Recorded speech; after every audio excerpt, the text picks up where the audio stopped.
नमस्कार माझ्या सर्वांना, मी शिवानी. गावाकडच्या स्वादमध्ये आपलं खूप खूप मनापासून स्वागत आहे. तर आज मी तुमच्यासोबत शेअर करत आहे गव्हाच्या पिठापासून बनणारा पौष्टिक असा नाश्ता, ज्याला आपण उकडपिंडी किंवा उपमासुद्धा म्हणतो. आपली आजी वगैरे नेहमी काय करायचं, ही उकडपिंडी ना नेहमी बनवायची माझी आजी. तर तीच रेसिपी मी आज तुमच्यासोबत शेअर करत आहे. त्यासाठी मी अगोदरच कांदा मिरची वगैरे सर्व कापून ठेवून दिलं आणि नंतर कढाईमध्ये 1.5 कपच्या जवळपास गव्हाचं पीठ घ्यायचं आहे. ज्याच्याने आपण पोळी बनवतो ना, तेच पीठ घ्यायचं आहे नॉर्मली. सपोज तुमच्याकडे ज्वारीचं पीठ असेल ना, ते सुद्धा तुम्ही टाकून याला भाजू शकता. याला मंद आचेवर छानपैकी 5-10 मिनटं भाजून घ्यायचं. गॅसची फ्लेम अगदी लो ठेवायची, मंद आचेवरच भाजायचं. भाजून झाल्यानंतर काढून घ्यायचं. नंतर त्याच कढाईमध्ये मी तेल टाकलं थोडंसं. त्यामध्ये जिरं मोहरीचा तडका द्यायचा आणि थोडीशी हिंगसुद्धा टाकायची. सोबतच 3-4 बारीक चिरलेल्या मिरच्या व कढीपत्ता टाकायचा. नंतर मोठ्या आकारामध्ये असा बारीक चिरलेला कांदासुद्धा टाकायचा. छानपैकी मऊसर कांदा झाला की त्यामध्ये थोडीशी हळद, थोडंसं तिखट व चवीनुसार मीठ टाकायचं. आमचूर पावडर असेल ते सुद्धा टाकू शकता, नसेल तर त्याऐवजी लिंबाचा रस टाकायचा. नंतर हे सर्व मसाले तेलामध्ये छानपैकी असे शिजू द्यायचे. नंतर त्यामध्ये 2 ते 3 बारीक चिरलेले टमाटर टाकायचे. कारण की ही जी रेसिपी आहे यामध्ये थोडंसं आंबटसरपणाही राहील ना, तर आणखी टेस्टी वाटते खायला.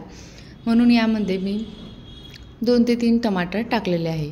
नंतर टमाटरसुद्धा मऊसर झाले की त्यामध्ये आपल्याला जे भाजलेलं पीठ आहे ते थोडं थोडं करून टाकायचं आहे आणि असं मिक्स करत राहायचं आहे. थोडं थोडं करून टाकायचं व मिक्स करत राहायचं. मिक्स करून झाल्यानंतर यामध्ये आपल्याला थंड पाण्याचा वापर न करता गरम पाण्याचा वापर करायचा आहे. आणि यामध्ये आणखी टेस्टी वाटवण्यासाठी मी थोडासा ओवा टाकलेला आहे. ओवा टाकणं अगदी ऑप्शनल आहे. कमीत कमी यामध्ये आपल्याला अर्धा ग्लासच्या जवळपास गरम पाणी लागेल. खूप जास्त पाणी बिलकुल टाकायचं नाही, नाहीतर पूर्ण जी उपमा आहे ना, उकडपिंडी आहे ना, ती अशी लूज होऊन जाईल आणि थोडीशी मोकळीसुद्धा होणार नाही. म्हणून पाण्याची काळजी घ्यायची आणि फक्त अर्धा ग्लासच्या जवळपास थोडं थोडं करून पाणी टाकायचं. एकसाथ बिलकुल टाकायचं नाही आणि असं मिक्स करत राहायचं.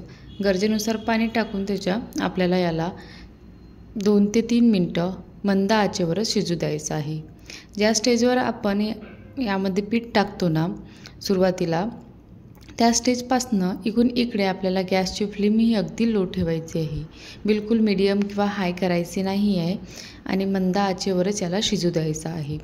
सोबतच आणखी टेस्टी वाटण्यासाठी मी यामध्ये लिंबाचा रस टाकलेला आहे. कारण की मी तुम्हाला सुरुवातीला सांगितलं की आमचूर पावडर नसेल तर लिंबाचा रस टाकायचा. आणि नंतर यामध्ये कोथिंबीर टाकायची भरपूर प्रमाणामध्ये आणि सर्व एकत्र करून याला आपल्याला हलकंसं 1-2 मिनटं झाकून शिजवू द्यायचं आहे. ऑलमोस्ट हे तयार झालेलंच आहे. मी एकदा आणखी याला छानपैकी असं परतवून घेते आणि नंतर यामध्ये थोडासा आणखी उरलेला कोथिंबीर आहे तो सुद्धा टाकला आणि मस्तपैकी प्लेटमध्ये याला सर्व करायचं. आपण नेहमी काय करतो, रव्याचा उपमा बनवतो, तो खायला तर टेस्टीच वाटते, पण हा एक पौष्टिक पदार्थ म्हणून मुलांना तुम्ही देऊ शकता आणि खायलासुद्धा टेस्टी लागते. असं नाही आहे की गव्हाची पिठानं बनवलेलं आहे तर नुसतं गव्हाच्या पिठाची टेस्ट लागेल म्हणून.